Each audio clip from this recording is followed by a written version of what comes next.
Edhe fitoria për Çan, s'ka pajtim as në kavajën demokratike. Dega lokale e Partisë Demokratike ndau ftesat për 35 vjetorin e themelimit. Berisha e pranoi, Saliani sërish mungoi. Sebepi për këtë bashkim do të ishte kryebashkiaku blu, Fisnik Qosja, që vijnë e kuqet doktorit apo të Salianit e kalon vetëm politikisht, kur xhepin e zbrazët të djathtë ja ngroh vetëm qeveria e majt. Por kësaj radhe kur foli, anoi pak më shumë nga shoku i tij. Momenti ka ardhur dhe është data 22 dhjetor.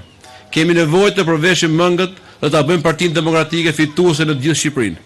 Të trokasim në çdo derë dhe të jemi të qartë me njerëzit. T'i ftojmë ata në shesh, si do t'i drejtojmë si një drejtë e shenjtë, si një detyrim ndaj vendit dhe ta bëjmë bulevardin dëshmor dhe kombit që të kumboj për t'i hapur rrugë kohës së re të shqiptarëve. Po si humbjet edhe fitore t'i vendos vetëm Berisha, kush dhe si i arrin. Ndaj dhe i vendosi Qosjes vijnë e kuqe, dhe në Partinë Demokratike vija e kuqe nuk është trama, por Saliani.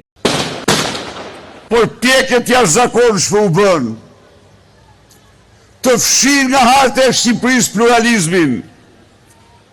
Por pjekët jashtëzakonshme u bën të shuajnë Partinë Demokratike si parti sovrane të shpirtit dhe zemrave tuaja.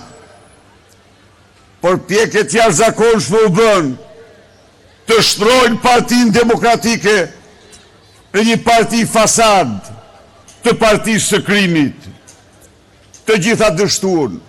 Festa zjati pak, por doktori e kori dhe një fitore. Pas Ali Mehmetit në Tiranë dhe Aulon Kalas në Durrës, i mori kësaj radhe Hysen Kadiun e Kavajës, mi i votuari i primareve në Tiranë. Kavaj si demokrat e votuan për ta futur në listën e mbyllur, por doktori e zvendësoi me djalin e Fariut. Tani doktori ka edhe Kadiun edhe Fariun. Nuk dihet nëse ka votat, por për ato ka vite që nuk ka interes. Ndaj dhe si ëmbëlsirë në fund takimit me Kavajsit, u mor vesh se Saliani nuk është më i përfshirë në organizimin e partisë në Tiranë. Një paralajmërim edhe merret në kuvent. Tashmë Saliani bashkë me Gridën i përkasin të kaluarës.